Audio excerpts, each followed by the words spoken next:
As a child, I always looked forward to our family's weekend trips to my grandparents' old farmhouse. It sat on the outskirts of a sleepy rural town, nestled between rolling fields and a dense, dark forest. The house itself was a weathered monument to time, with its chipped paint, sagging porch, and floorboards that creaked like they were remembering secrets. My grandmother liked to say the land had been in our family for generations. There was something about the place, its history, its isolation, that felt almost otherworldly, like the house existed just slightly out of step with the rest of the world. My sister, Sarah, and I loved it there.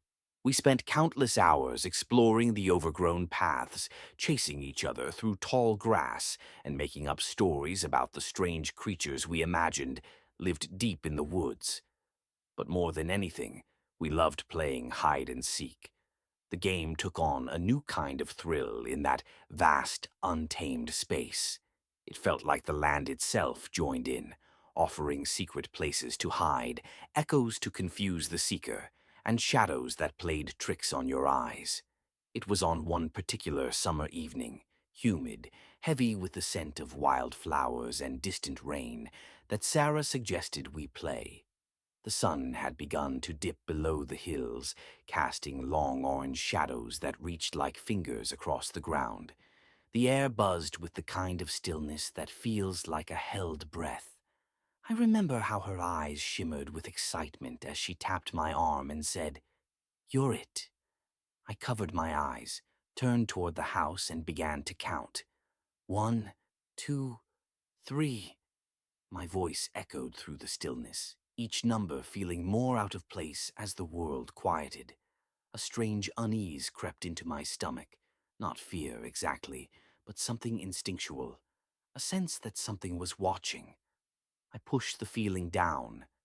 98, 99, 100. Ready or not, here I come. When I opened my eyes, the yard had changed. The warm golden hour light had faded to something darker, cooler. The shadows stretched farther than they should have, and the comforting sounds of birds and insects had gone quiet. I shook it off and began my search, checking the usual hiding spots. Behind the old oak tree, beneath the porch, even inside the rusted wheelbarrow by the shed. But Sarah was nowhere to be found. I called her name, but the only answer was the creak of branches in the breeze. A chill crawled down my spine. Then I heard it. A giggle, software familiar, drifting from the edge of the woods. I froze. The forest was beautiful during the day, but at dusk it took on an entirely different character. Our grandparents had always warned us not to go in there alone, especially after dark. Things live in old woods, Grandma once said, things that don't like to be found. But I reasoned with myself. Sarah must have hidden just a few feet in. She always liked to push the boundaries of the game. I hesitated, then stepped into the trees. The air shifted immediately. Cooler. Still. The canopy overhead blocked out the remaining light, and the narrow beam of my flashlight barely cut through the gloom. I walked slowly, calling her name again. "Sarah, this isn't funny anymore." There was no answer. I moved deeper. The ground was soft with moss and old leaves. The deeper I went, the more wrong everything felt. No birds, no bugs, just the wet sound of my own breathing and the crunch of my footsteps. The woods didn't feel empty. They felt full, like something unseen was moving just behind the trees, just out of reach. Then I heard it again. "Over here." Her voice, clear, almost cheerful, came from deeper in the woods, just beyond a thick wall of undergrowth. Relief flooded through me. I crashed through the brush, desperate to reach her, to grab her hand and drag her back before the darkness swallowed us both. I burst into a clearing and stopped dead. In the center of the space stood a small, dilapidated cabin. I had never seen it before. It looked ancient, slouched into the earth like it had been there long before the forest had grown around it. Its windows were black except one, which glowed with a sickly green light that pulsed faintly, like a heartbeat. and in the doorway stood someone. It looked like Sarah, but it wasn't. The figure was wrong.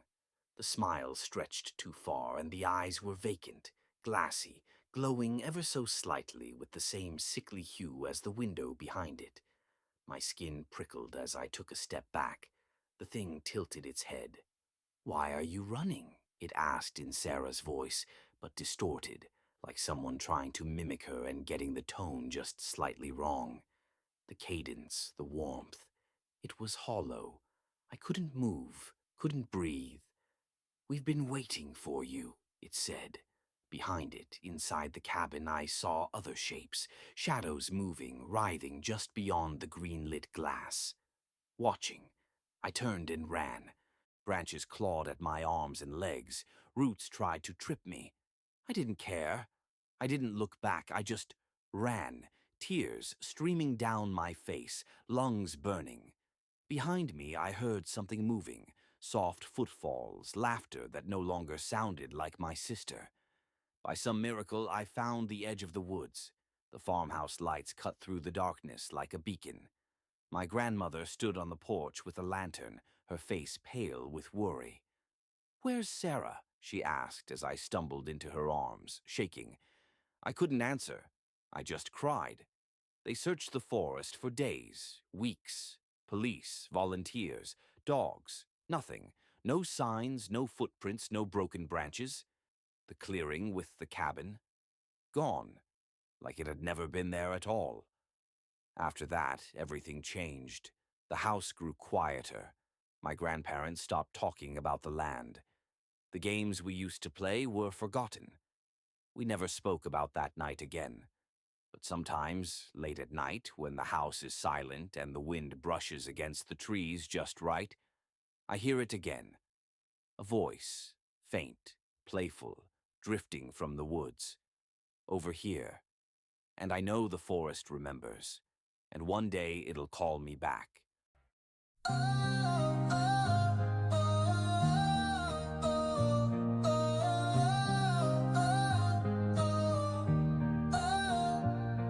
When the night gets bright and the stars align, we stir up dreams in cosmic time. A little stardust, a little tune, you're mixing it with the